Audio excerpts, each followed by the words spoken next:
లోక్సభ సమావేశాలు కొనసాగుతున్నాయి. ఇప్పుడు లైవ్ చూద్దాం. मैं आपका शुक्रिया अदा करना चाहूंगा. आज की इस चर्चा में जब मैं भाग लेने जा रहा था तो मेरी शुरुआत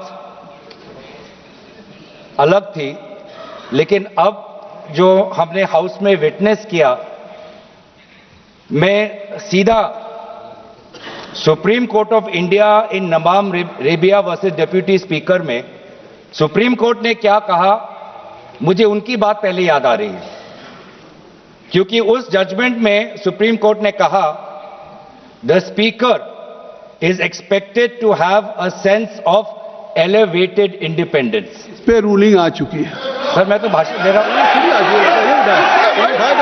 मैं तो चर्चा दे रहा हूँ सर, मैं तो चर्चा में भाग ले रहा हूँ, मैं तो चर्चा में मैं बोल रहा हूँ कि मेरी चर्चा की शुरुआत अलग थी. अभी हाउस में जो मैंने विटनेस किया वो मेरा ध्यान सुप्रीम कोर्ट के जजमेंट में ले गया, जो जजमेंट मैं आपके सामने पढ़ रहा हूं. The speaker is expected to have a sense of elevated independence, impeccable objectivity and irreproachable fairness and above all absolute impartiality. Impartial का एक्सपेक्टेशन होता है जो भी स्पीकर साहब होते हैं या स्पीकर साहब के चेयर पे बैठते हैं. तभी मैंने आपको अनुमति दी है. मैं तो जावेद साहब को दूंगा, मैं जावेद साहब को दूंगा. आपका संकल्प नहीं है. आप क्यों नहीं? संकल्प जावेद साहब का है और फिर भी ये चेयर आपको अनुमति दे रहा है और इस चेयर की विशिष्टता भी संकल्प परंपरा है. संकल्प नहीं, कभी परंपरा है. उसका परंपरा है. कहाँ परंपरा है? परंपरा है. आप मैं बताऊं नहीं, 94 क्या परंपरा है? 1987 में सोमनाथ चटर्जी ने दिया था, उन्होंने शुरू किया. कहीं ने आप परंपरा दिखा दी. मेरा अविश्वास काटेगा सर, पार्टी का टाइम मत काटेगा. आप बैठिए, आप बैठिए. सर मैंने दोबारा कहा, मुझे लगता नहीं कि कुछ आपत्तिजनक बात की. मैंने कहा कि सुप्रीम कोर्ट ये एक्सपेक्ट करता है अपने नवाब रेबिया के जजमेंट में, जो स्पीकर है और जो भी स्पीकर के चेयर पर बैठता है वो इम्पार्शियल होगा, वो न्यूट्रल होगा. ये सुप्रीम कोर्ट का जजमेंट है. दूसरी बात है, जो आज ये जो पूरा चर्चा जिससे शुरुआत हुआ, वो चर्चा शुरुआत हुआ आर्टिकल 96. आर्टिकल 96 में क्या लिखा है? उसमें लिखा है द स्पीकर और the deputy speaker not to preside while a resolution for his removal from office is under consideration. The key word is the speaker cannot preside. He might be present, but he cannot preside. अब मैं ये पूछना चाहता हूं कि speaker ने एक panel of chairperson बनाया, तो पैनल में कई चेयरपर्सन हैं. इस पैनल में कौन से चेयरपर्सन चेयर पर बैठेंगे, ये कैसे डिसाइड हुआ? ये कैसे डिसाइड हुआ सर? ये किसने डिसाइड किया सर? 96 मैं दोबारा पढ़ देता हूं, संविधान में लिखा है the speaker not to preside while a resolution for his removal from office is under consideration. मैं पूछना चाहता हूं, we are considering a resolution for the removal of the speaker from his office. How has it been decided that Chairperson Honorable Jagdimbeka Pal ji will be sitting on the chair? How sir? How? Sir, from the panel. How sir? How sir? Let the record, please sir, let the record state we are registering our strongest protest that the House has no record of from the panel of chairperson. The chairperson currently occupying should be the person presiding. The House has no record sir. Let that be a go. इस पे मैंने एक ruling दिया कि speaker साहब का office vacant नहीं है. स्पीकर साहब हैं जब तक वो आज चर्चा हो के इस पे एडॉप्शन न हो बहुमत से कि वो स्पीकर नहीं हैं, तब तक वो स्पीकर हैं. हाँ है. और स्पीकर को ये पावर है डिसाइड करने. नहीं है सर, नहीं है सर, यही गलत है सर, ये गलत है सर. ये speaker not to preside while a resolution for his removal from office is under consideration. Not cannot preside, तो कहां है पावर सर? कहां है पावर सर? कौन सा पावर है सर?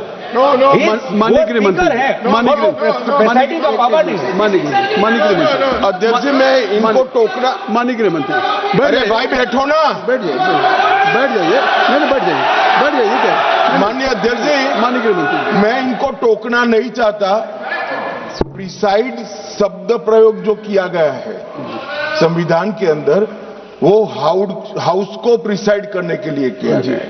ऑफिस समाप्त नहीं हो जाता, नहीं हुआ वही हाउस जब मतलब सदन जब चुनाव में जाता है तब भी स्पीकर का ऑफिस चालू रहता है, ये पद खाली नहीं रह सकता। ये जो गलत इंटरप्रिटेशन करे, एक सीमित उद्देश्य के लिए ही मैं खड़ा हूं। मैं इसमें कह दूं कि बात अभी माननीय गृह मंत्री जी ने कही है, अगर ये हाउस डिजॉल्व भी हो जाए तब भी स्पीकर का पद रहता है, जब तक कि नया सदन गठन न हो जाए और जब तक नया सरकार या नई स्पीकर का चुनाव नहीं होता। अब गौरव गोगोई जी, आपका रूलिंग गलत है। संविधान की बात कर रहे हैं। You must read, Mr. Suresh. If I am mentioning from chair, तो I think मैं दोबारा पूछ रहा हूँ, पैनल ऑफ चेयरपर्सन है, पैनल में से कौन से चेयरपर्सन सदन में बैठेंगे जब अध्यक्ष का रिमूवल का पिटीशन हो रहा है, ये कहां पे डिसाइड हुआ है? नहीं तो एज पर 95(2) the house should determine that which person will act as speaker. House ने डिटरमिन नहीं किया है सर, और ये बार बार रिकॉर्ड में जाना चाहिए sir. The speaker has the right to speak. He can take part, but he cannot preside, sir. And by and so while the chairperson, a selected chairperson, has been chosen from the panel, that is a clear exercise of the power of the speaker, which is not allowed. It's a violation of the constitution.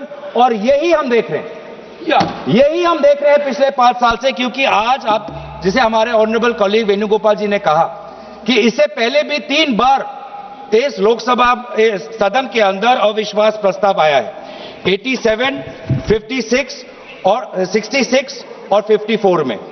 और 1987 की बात करें, 1966 की बात करें, जब motion was moved against the speaker, a deputy speaker was sitting on the chair.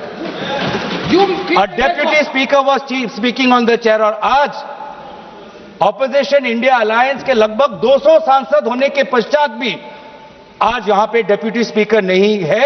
इस प्रकार का सदन चल रहा है। यहाँ देश को पता चलना चाहिए, देश को पता चलना चाहिए कि सदन कैसे चल रहा है। इस सदन के अंदर सर, ये माइक भी अब एक अस्त्र बन गया है। ये माइक भी एक अस्त्र है, ये बिल्कुल, ये माइक भी एक अस्त्र है, जिस अस्त्र को यहां पे सुविधा के रूप से सत्ता पक्ष को दिया जाता है और विपक्ष को, विशेष रूप से एलओपी को, उनके न बोलने के लिए ये माइक उनको नहीं मिलता। ये माइक नहीं मिलता, ये माइक नहीं मिलता। ये आरोप नहीं है, ये यही मोशन है। ये आरोप नहीं है, यही मोशन है। मोशन क्या है? That this house, having taken into consideration the conduct of the speaker of the house as regards disallowing the leader of the opposition and other opposition leaders to speak. कैसे disallow होता है? जब mic ही आप लोग देते नहीं हो, जब माइक ही नहीं आता है, ऐसे डिसअलाउ होता है। आज देश को पता चलना चाहिए किस प्रकार से ये लोकतंत्र चल रहा है, किस प्रकार से सदन की नियमों का उल्लंघन हो रहा है, किस प्रकार से संसद का और सदन की मर्यादा का उल्लंघन हो रहा है। ये सर, ये रेजोल्यूशन किसी विशेष व्यक्ति के खिलाफ नहीं है और हम दुखी भी हैं। हमें विशेष रूप से कोई प्रसन्नता नहीं है, कोई खुशी नहीं है, कोई उमंग नहीं है, कोई उल्लास नहीं है इस रेजोल्यूशन को लाते हुए, क्योंकि व्यक्तिगत रूप से आदरणीय ओम बिरला जी सभी के साथ उनका व्यक्तिगत रिश्ता अच्छा है।